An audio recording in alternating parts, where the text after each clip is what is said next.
ఈరోజు మా young rebel star Prabhas గారి పండుగ వాతావరణం నెలకొంది. ఆదిపురుషు దేశవ్యాప్తంగా రిలీజ్ అయిందండి. ఓం రౌత్ గారి డైరెక్షన్లో గుల్షన్ కుమార్ గారి నిర్మాణం తెలుగు, తమిళ, మలయాళ, కన్నడ భాషల్లో రిలీజ్ చేశారు. ఆడియో ఫంక్షన్ చాలా గ్రాండ్గా తిరుపతిలో కూడా జరిగింది. మేము వెళ్ళొచ్చాము. ఇక్కడ కూడా అన్ని థియేటర్లో పండుగ వాతావరణం కోలాహలంగా ఉంది. చాలా రోజుల తర్వాత ఎండాకాలం కూడా మండు టెండని కూడా లెక్క చేయకుండా పిల్లలు, పెద్దలు, ఐమాక్స్ థియేటర్లు అందరూ, మీడియా, ముఖ్యంగా మీడియా, యూట్యూబ్లో వాళ్ళు, మీడియా వాళ్ళు, టీవీలో వాళ్ళు చాలా సహకరించారు ఈ సినిమాకి. వాళ్ళు సహకరించిన సహకారం ఎవరికి వెలగట్లేదు. ముఖ్యంగా టీవీ ఛానల్స్కి, యూట్యూబ్ మీడియా వాళ్ళందరికీ వెరీ వెరీ థ్యాంక్స్ అండి. సినిమా సక్సెస్ సాధించారు. వాళ్ళు లేకపోతే ఈ సినిమా అంత పబ్లిసిటీ చేశారండి. ఈ సినిమాకి చాలా ఎక్సలెంట్. ముఖ్యంగా టీవీలు కానీ అన్ని ఛానల్స్, యూట్యూబ్ మీడియా వాళ్ళందరికీ సినిమా ప్రమోట్ చేయడంలో చాలా భాగస్వాములు అయ్యారు. పెద్ద హిట్ అయింది. ప్రభాస్ గారి యాక్టింగ్ కానీ, ఫైట్స్ కానీ, రాముడు క్యారెక్టర్ ఒదిగిపోయాడు. ఈ ట్రెండ్ కనుక రాముడు ఎలా ఉన్నాడో అలా ఉన్నాడండి ప్రభాస్ అన్న. ఆయన హైట్కి, ఆయన కటౌట్కి సరిపోద్దండి. ఇప్పుడు సలార్ షూటింగ్ ఉంది, ఆడికి వెళ్తున్నాను, కలుస్తాను బాబుని. అలాగే పాటలు కానీ, ఫైట్స్ కానీ, రామ్ లక్ష్మణులు కానీ, కృతి హాసన్, సీత క్యారెక్టర్, రావణాసుడు, సైబాలి గాను, సుగ్రీవుడు అందరూ బాగున్నారు. ఈ ట్రెండ్కి అనుగుణంగా పాటలు, ఫైట్లు, సీన్స్ అన్ని ఎక్సలెంట్ కుదిరినాయి. గ్రాఫిక్స్, విఎఫ్ఎక్స్, మ్యూజిక్ అన్ని, సౌండ్ సిస్టమ్ అన్ని చాలా బాగున్నాయి. ఎక్కడ మసగా ఏం లేదు, చాలా బాగుంది. టెక్నాలజీ మంచి అత్యాధునికమైన టెక్నాలజీతో ఈ సినిమా తీశారు. చాలా బాగుంది. అందరూ ఆదరించి పండుగ వాతావరణం నెలకొంది. కృష్ణరాజు గారికి ఈ సందర్భంగా ఆయన ఏ లోకంలో ఉన్న మా అయ్యగారు ఆత్మ శాంతించి ఈ సినిమా చూసి సంతోషపడతాడు. ఆయన అమ్మగారు, పిల్లలు కూడా చాలా ఆనందం. వాళ్ళ తరఫున అందరికీ ఈ సినిమా పేరు శుభాకాంక్షలు అండి. అందరికీ సినిమా సూపర్ సక్సెస్. అమ్మగారికి, అందరికీ, ప్రభాస్ గారికి కూడా శుభాకాంక్షలు అండి. సినిమా ఆనందంగా మేము చూసి ఇప్పుడే వస్తున్నామండి థియేటర్ బయట. మీడియా వాళ్ళు అడిగి మమ్మల్ని రివ్యూ తీసుకున్నారు. చాలా బాగుంది. అందరు గ్రాండ్ సక్సెస్. జై వీర హనుమాన్, జై శ్రీరామ్, జై ప్రభాస్, జై కృష్ణరాజు గారు. అరే కొంతమందికి అర్థం కాదు, అది అవుద్దండి. కొంతమంది చేతకాని వాళ్ళకి, తెలియని వాళ్ళకి అర్థం కాదు, కానీ బాగుంటుంది. నిదానంగా కనెక్ట్ అవుతుంది. ఏ సినిమా లేవు కాబట్టి నిజంగా ఆడుతుంది సినిమా. అది అక్కడ తప్పులు కానీ, భావజాలు కానీ ఎక్కడ ఏం లేదు, వల్గరీ లేదు. చాలా నీట్గా తీసాడు. సినిమా బాగుంది. అవుద్ది, అలా ఉంటుంది. రామాయణం తర్వాత ప్రపంచంలో భార్యభర్తలు రాముడు సీతను చూసి ఆదర్శంగా తీసుకున్నారు అందరూ. అంతేగాని రాముడు సీత లేకుండా వీళ్ళు ఎవరు లేరు ప్రపంచంలో. రావణ బ్రహ్మ కాకుండా మాంత్రిక రావణుడుగా చూపించారు అని అంటున్నారు. ఆ కళ్ళ కాటుకలు పెట్టి. అది నిజమే, వాస్తవమే. కానీ అది కరెక్ట్, వాస్తవం. అదొక్కటే కొంచెం నచ్చలేదు, కానీ మిగతా అన్నీ బాగున్నాయండి. అదొక్కటే బాగాలి. ఆయన హిందీ, ఆయనకైతే పెద్దగా రామాయణ గురించి తెలియకపోవచ్చు. తెలుగు డైరెక్టర్ అయితే బాబు గారు, లేకపోతే కే విశ్వనాథ్ గారు అయితే దాన్ని నేరేట్ చేసేవాళ్ళు. హిందీ డైరెక్టర్ కాబట్టి పెద్ద అవగాహన లేకపోవచ్చు, కానీ బాగా తీశాడు. కొంచెం రామాయణంలోంచి వాస్తవ సంఘటనలు కొన్ని తీసుకుని మిళితం చేసి తీసిన సినిమా ఇది. అదండి. కొన్ని గ్రాఫిక్స్, ఇప్పుడున్న టెక్నాలజీ ఉపయోగించి, గ్రాఫిక్స్ అన్నీ ఉపయోగించి తీసిన సినిమా అండి. అదండి. దీన్ని రాజమౌళి అంటే ఎలా తీసి ఉంటాడు? రాజమౌళి వేరే లెవెల్లో ఉండేది, వేరే లెవెల్లో, బాహుబలి మించి ఉండేది. ఇదే రామాయణాన్ని ఎస్ఎస్ రాజమౌళి గారు తీసుంటే ప్రభాస్ ఇంకా టాప్కి వెళ్ళిపోయాడు. ఇప్పుడున్న టాప్ మించి వెళ్ళిపోయాడు. అసలు ప్రభాస్ గారిని కలవడం కూడా కష్టమే, ఆ రేంజ్లో ఉండేది. రావణాసురుడు ఎక్కువ ఫెయిర్గా, రాముడే డల్గా కనిపించాడు అని అంటున్నారు. అదే లేదు, రాముడేనండి. రాముడే కదా హీరో. రావణాసురుడు ఆయన ఇంకా సంహారం చేస్తారు కదా, అయిపోద్ది, అవుట్. రాముడు, లక్ష్మణుడు, సీత, భరతుడు, శత్రుఘ్నుడు, హనుమంతుడు, అంతే. ఇంకా దాని మించి హైలైట్ లేదు. రాజమౌళి గారితో ఇంకా యాక్సెప్ట్ ఎక్కువ ఓవర్ కాన్ఫిడెన్స్గా ఉండేది ప్రేక్షకుల్లో.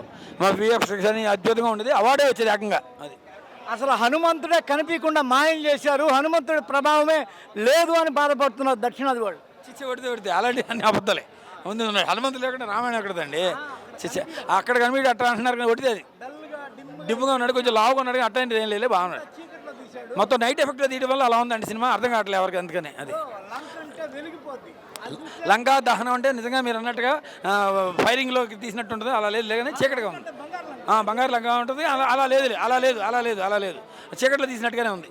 అతను బ్లూ మేట్లో తీశాడు, అందువల్ల అలా ఉంది. ఆ డైరెక్ట్ ఫస్ట్ నుంచి night effect already fight set కూడా తగలబడింది ఈ సినిమాకి. అదొక అదృష్టం వాళ్ళకి, ప్లస్ పాయింట్. ఫైరింగ్ అవ్వడం, అగ్నిదేవుడు వెళ్ళిన ఆశించడం కూడా ఒక ఆనందకరమైన విషయమే.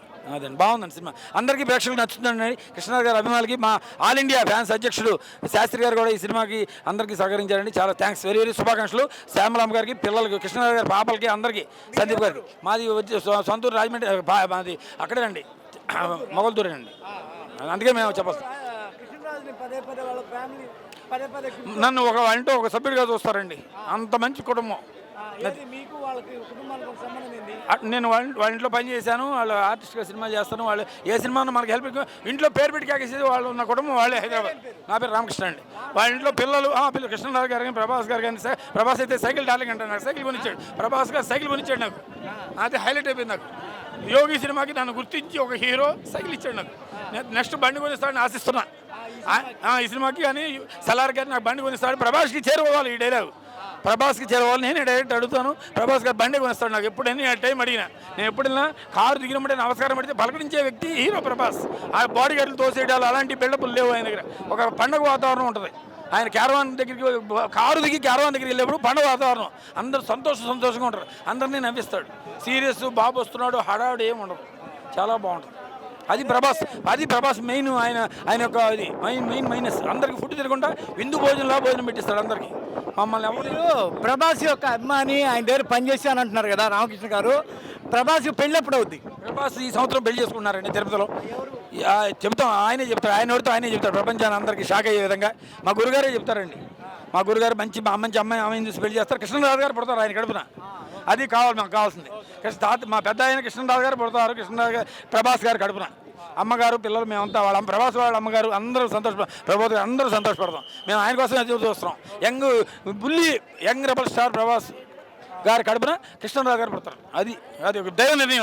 అది ఖచ్చితంగా నేను చెప్పింది జరిగి జరుగుతుంది. దాంట్లో ఎటువంటి డోకా లేదు. ప్రభాస్ గారు ఈ సంవత్సరం పెళ్లి, నెక్స్ట్ ఇయర్ పిల్లడు కూడా ఖచ్చితంగా పుడతాడు. ఓకే. హాయ్ ఫ్రెండ్స్, మా టుడే టుమారో యూట్యూబ్ ఛానల్ చూస్తున్నందుకు చాలా థ్యాంక్స్.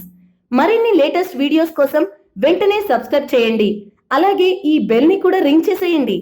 మా నోటిఫికేషన్స్ అన్ని మీ మొబైల్లో వస్తాయి. అలాగే మా వీడియోస్ మీకు నచ్చితే లైక్ చేయండి, షేర్ చేయండి, నచ్చకపోతే కామెంట్ చేయండి.